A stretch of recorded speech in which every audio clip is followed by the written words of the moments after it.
दोस्तों नमस्कार। भारत में इन दिनों टैक्स को लेकर काफी चर्चा हो रही है। सबसे ज्यादा महंगाई के दौर में हमारे नागरिक सबसे ज्यादा टैक्स भी दे रहे हैं। भारतीय पैदा होने से लेकर मरने तक तकरीबन अपनी सारी क्रियाओं में कोई ना कोई टैक्स जरूर देते हैं, और अगर आपको लगता है कि वे नहीं दे रहे तो जीएसटी की दरें जरूर आपको पढ़नी चाहिए। हम लोग इस समय पॉपकॉर्न पर भी टैक्स दे रहे हैं, नॉर्मल पॉपकॉर्न पर अलग और कैरेमल वाले पर अलग। अब तक हमें बताया जाता रहा है कि हम देश के विकास के लिए टैक्स दे रहे हैं। वैसे यह भी कुछ सालों पहले तक ही बताया जा रहा था, और अब तो इतना टैक्स क्यों लिया जा रहा है यह भी बताने की जहमत नहीं उठाई जा रही है। सरकारें अलग अलग तरह से टैक्स ले रही हैं। केंद्र सरकार अलग टैक्स ले रही है और इसके बाद राज्य सरकार अलग, और इसके बाद भी लोकल नगर पालिकाएं, नगर निगम जो हैं वे भी अपनी पॉलिसी के मुताबिक अलग अलग टैक्स ले रहे हैं। इस बेतहाशा टैक्स से लोग परेशान हैं। नए जमाने के साथ अगर व्यापारियों का मुनाफा बढ़ा है तो उनके ऊपर टैक्स का बोझ भी ज्यादा बढ़ा है। रोज नए किस्म के टैक्स इसीलिए शायद दिखाई दे रहे हैं। मध्य प्रदेश में तो दुकानदार अगर अपनी खुद की दुकान पर अपने नाम या सामान का ही बोर्ड लगा दें तो भी उनसे टैक्स लिया जाता है। यानी वे तमाम टैक्स देने के बाद भी अपने सामान की अगर थोड़ी सी भी ज्यादा एडवर्टाइजिंग कर देते हैं तो उस पर भी उन्हें टैक्स ही देना होगा। मध्य प्रदेश में आउटडोर मीडिया पॉलिसी 2017 के तहत अपनी दुकान पर किसी भी तरह का विज्ञापन लगाने पर भी नगर निगम टैक्स ले रही है। पिछले दिनों इंदौर में नगर निगम ने कुछ व्यापारियों को लाखों रुपए के नोटिस दिए हैं। यहां एक ज्वेलर्स की दुकान पर लगे बड़े साइज के बोर्ड के लिए नगर निगम ने उसे 64,60,500 रुपए का नोटिस दिया है। इस दुकान पर बड़ा सा बोर्ड तकरीबन 1 साल से लगा था और उसके लिए 10 रुपए प्रति स्क्वायर फीट के हिसाब से 54,75,000 रुपए लिए गए हैं, और इस पर 18% जीएसटी के साथ यानी तकरीबन 9,85,000 रुपए और लिए गए हैं। टैक्स की दर इलाके के हिसाब से अलग अलग हो सकती है और पॉलिसी के मुताबिक कई बार नगरीय निकाय इसे अपने हिसाब से भी तय कर सकते हैं। अब बताया जा रहा है कि इंदौर में नगर निगम सभी दुकानदारों से इसी तरह के टैक्स नियमित तौर पर वसूलने की तैयारी कर रहा है। ऐसी एक कोशिश वैसे 2022 में भी हुई थी, लेकिन तब व्यापारियों ने विरोध जताया था और उसके बाद उसे रोक दिया गया था। वैसे इसके तुरंत बाद मध्य प्रदेश में विधानसभा भी चुनाव भी होने थे, शायद इसी वजह से व्यापारियों की बात मान ली गई थी।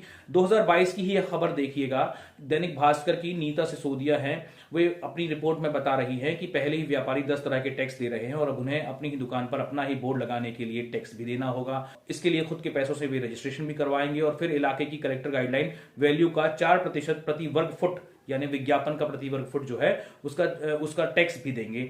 इस खबर में जिन तरह तरह के टैक्सों की बात की गई है उनमें संपत्ति कर, जल कर, स्वच्छता कर, लाइसेंस, रजिस्ट्रेशन, पार्किंग, तमाम तरह के जो टैक्स हैं वे इसमें शामिल किए जाते हैं पहले से ही। और अब आउटडोर मीडिया पॉलिसी वाला टैक्स जो है वो एकदम अलग है। कोशिश है कि इसकी अच्छी तरह से और नियमित रूप से इसकी वसूली की जाए, यानी कुल मिलाकर व्यापारियों को राहत देने की जो उम्मीद है, मतलब राहत मिलने की जो उम्मीद है वो शायद और कम हो रही है। इंदौर नगर निगम दुकानदारों से टैक्स तो ले रहा है लेकिन उनकी परेशानियों की ओर खास ध्यान नहीं दे रहा है। इंदौर के बाजारों में पार्किंग की परेशानी इतनी बढ़ चुकी है कि अब दुकानदारों का व्यापार कम होने लगा है। ऑनलाइन शॉपिंग की मार से जूझ रहे रिटेलर अब बड़ी परेशानी में हैं और ऐसे में उनकी परेशानी दूर करने की बजाय उन पर नए किस्म के टैक्स लगाए जा रहे हैं। पार्किंग की परेशानी ऐसी है कि कई बाजारों में चलने की भी जगह नहीं मिल पाती है।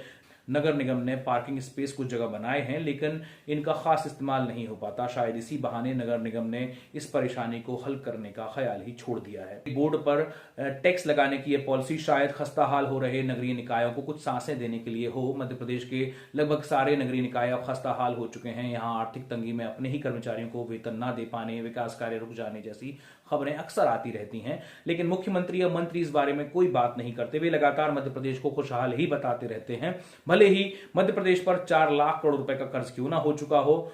16 जनवरी की ही खबर देखिए, इस साल यानी 2024-25 के वित्तीय वर्ष में सरकार अब तक 30,000 करोड़ रुपए का कर्ज ले चुकी है। इस हिसाब से अगर हम केवल 17 जनवरी 2025 यानी आज की तारीख की स्थिति ही देख लें तो मध्य प्रदेश सरकार ने वित्तीय वर्ष के बीते 292 दिनों में तकरीबन हर दिन 102 करोड़ रुपए का कर्ज लिया है। मध्य प्रदेश में नगरीय निकायों की वित्तीय स्थिति पहले ही खराब है, जैसे मैंने आपको बताया भी, और कई नगर निगमों के पास अपने कर्मचारियों को सैलरी देने के लिए पैसे नहीं बचे हैं और ना ही दूसरे कामों के लिए बचे हैं। इंदौर नगर निगम के खर्च की अगर बात करें तो उनका जो खर्च है उनकी आमदनी से कहीं ज्यादा है। ऐसे में स्ववित्त पोषित यानी अपने खर्च खुद चलाने की हैसियत से यह बहुत पीछे है। इसी तरह कई छोटी नगर पालिकाएं भी परेशान हैं जहां हजारों कर्मचारी काम करते हैं। यह नगर पालिकाएं अपने कर्मियों का खर्च नहीं निकाल पा रही हैं। इंदौर के नजदीक ही धार नगर पालिका अपने कर्मचारियों का वेतन नहीं दे पाई है और अब बताया जाता है कि वे शायद संपत्ति बेचकर, अपनी कोई प्रॉपर्टीज बेचकर यह पैसा जुटा रही हैं। इसकी एक वजह सरकार की लाडली बहना योजना भी है, क्योंकि इसके लागू होने के बाद नगरीय निकायों को मिलने वाला फंड बहुत कम हो गया है। यानी सरकार एक हाथ से आम आदमी की जेब में पैसा अगर डाल रही है तो दूसरे हाथ से टैक्स के रूप में उसे निकाल भी ले रही है। वैसे जिस स्वच्छ भारत अभियान के तहत इंदौर लगातार शानदार काम कर रहा है, उसी ने शहर के नगर निगम की कमर भी तोड़ रखी है।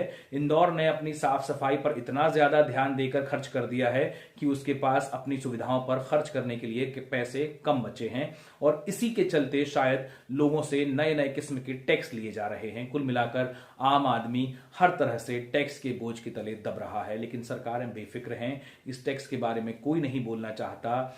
जो सरकार में बैठा है वो तो बिल्कुल भी नहीं। जिन्हें आपने कुर्सी दी है उन्होंने टैक्स के रूप में आपसे आपका चैन छीन लिया है। ऐसे में जनता को चाहिए कि वे अपने अच्छे या बुरे का हिसाब खुद करें, ना कि किसी राजनेता या पत्रकारों को अपने लिए बोलने का अधिकार देकर मुक्त हो जाएं। वीडियो अच्छा लगा हो तो लाइक और शेयर जरूर कीजिएगा और मेरे इस चैनल को सब्सक्राइब कीजिएगा।